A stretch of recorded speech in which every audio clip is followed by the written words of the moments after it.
Oh, what's going on, hustlers? Welcome back to another episode of Breakfast with Kevin. Yes, I'm eating my breakfast this morning. It is corn checks.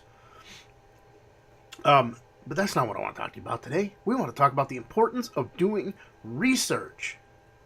That's right, research. So, I got done watching a video this morning from a CEO of a company that does $150 million a year. Now, you guys may have heard of this guy. You know, he's semi-unknown. Gary V. Yeah, semi-unknown. Ha, ha, ha. That's a good one. Anyways, he has a new series on his YouTube channel called Trash Talk. And he put out the first episode, and it's him garage sailing. Now, if you follow Gary V, you know he's always talking about making the flip, how he still has a passion. He gets up and goes to rummage sales and garage sales every single weekend because he loves it. It's that thrill of the hunt. And, you know, in this video, he hits like 40 garage sales and spends, I don't know, like 50 bucks, I think he said, 30 to 50 bucks. And he easily turns it into like 500 at the end of the show. But the thing was, in there, you know, here's a guy who's been doing it for years. You would think that, hey, he would do everything right. Nope. In there, he buys a mug without doing research because it simply was a Starbucks mug. Gets back to his car, looks it up on the phone, and goes, oh, crap, I just spent $1 to make two.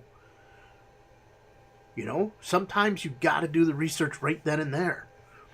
Some people are skittish about doing research on their phone in the store, doing research on their phone at a garage sale. You know, they're afraid of what everybody else is going to think. Just get over it. Stop worrying about what everybody else is going to think. Do your homework. Make sure the item's going to make you some money and buy it.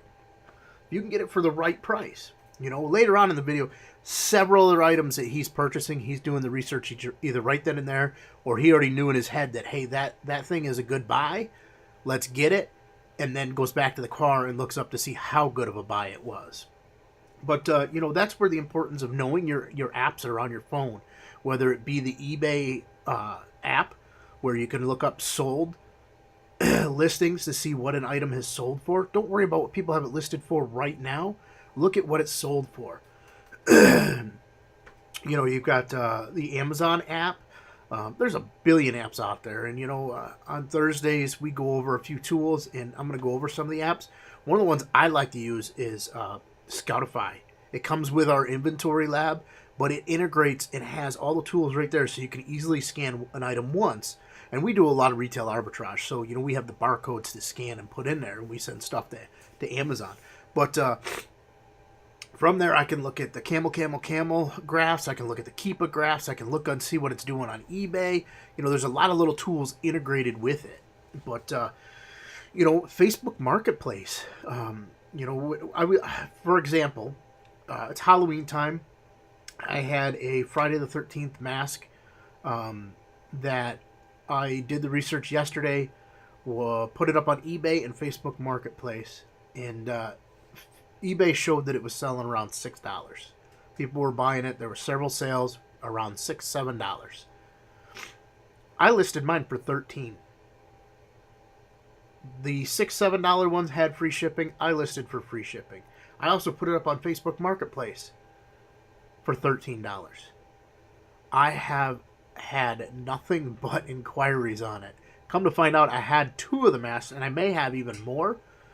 Last night I sold the one, and I've had probably 18, 19 other inquiries on the other one. Some people are lowballing it. Some people are crazy. One guy said, will you take $5 for it? Nope. Sorry. I just can't. I got too many people interested in it. The one I sold yesterday for $13 went to a guy who collects like horror movie memorabilia type stuff. So he was happy to pay $13 for it. He's actually coming to see me Saturday because we're doing a Halloween garage sale where I'm taking a lot of these costumes I have, throwing them out there, selling them. Whatever doesn't sell them, I take Sunday down to the flea market and sell. But, you know, I had somebody else who, for a $13 mask, wanted me to drive 120 miles one way, so 240 miles round trip to deliver it to him. And I'm like, you are insane. I'm not going to spend, and I told him 25. But in reality, I've got a pickup truck. It doesn't do great on gas mileage. I get anywhere between 12 and 15, depends on whether or not I'm hauling the trailer and what kind of weight I've got in there. So even saying $50 in gas to go sell a $13 item, you're insane. So I offered to ship it to him if he paid the postage, and I was going to throw in a padded flat rate envelope. So I didn't have to worry about it. It was protected. It was secure. I didn't have to worry about weight or anything else because he wanted a number right then and there. And he made two mistakes. He told me first he had to ask his wife permission. And in the second response, he said that he really wanted this mask. He's a fan of Jason. So to me, that tells me, hey, you want it. I could probably get more money out of you. I could probably charge you a handling fee. But I didn't. I simply said it was going to be $7 shipping, rounding off what the flat rate is for that. And he passed on it. And I'm like, what do you expect? I'm not driving 120 miles up there to deliver it to you and 120 miles back for free. So either you pay the shipping or you don't. So based on the area where he's at, I'd have to say he just doesn't have the money. Really, you shouldn't be buying the mask anyways. You should be spending that money on bills or food or something. But, research goes into more than just looking at the product and finding out how much money you can make on it. Is it a good flip? YouTube is a great avenue for research, looking for new ideas, looking to make sure, you're running your business right. How are other people operating their businesses? It gives you ideas of places to go look for things. It gives you new items, new categories to go search in. I would have never thought to look in a couple areas related to medical supplies if it wasn't for watching a few other resellers who have live shows where they talk about it. It lets you know, are there areas where you can be more efficient in your business? So a good portion of this reselling business involves research. You got to get out there and do your research. Set aside time to see what other resellers are doing. Sit down, watch the YouTube videos, read some blog posts, listen to a podcast, whatever it takes for you to be able to do it. Some of us have daily commutes. If you're able to, throw that podcast in, throw a recording from a YouTube video in, stream a YouTube video live. Don't watch the video while you're driving, though. You don't want to be distracted. Listen to the audio. That's what you need to absorb is the audio, not the video. Get out there and try things. That's the most important part. Try it. There's times that we've bought things where the research was kind of iffy. I wasn't sure. I'm not sure if I was reading things right. But my gut said, you know what? Buy it. And buy a few of them and see how it does. There was one item that, we were at a dollar store, so I didn't have much into it. I think I bought 23 copies of a book. And I was going back and forth, and Paige was with me. And she turned around and she goes, Dad, you're always telling me just do it. If your gut says do it, do it. She goes, my gut says do this. She goes, the number looks like it'll be profitable. And, for a dollar item to make $5-6 profit on it, that's really good. Not every dollar item are you going to flip and make that much money. Most of the time you double your money, so you get like $2 for it. She says, Dad, just buy it. So we did. We bought every copy that store had except for one. I left the one there because it was kind of beat up. We have not bought any more of this book because I really thought it was a bad buy. Her and I bought that, April, May time frame? I don't remember. It was a few months ago. And we sat on it, and we sat on it, and we sat on it. And I'm like, oh, man, this was a bad buy. And I went 23 deep on it. Oh, what was I thinking? All of a sudden, we get towards the end of August. And since probably mid-August, that book has sold at least 2 copies every single week, if not more. It's school time. Classrooms are buying this book. Teachers are buying it to use in their classrooms. It was a book related to the eye. And it's written to, say, like a kindergarten, first grade level type book that, teachers are using it.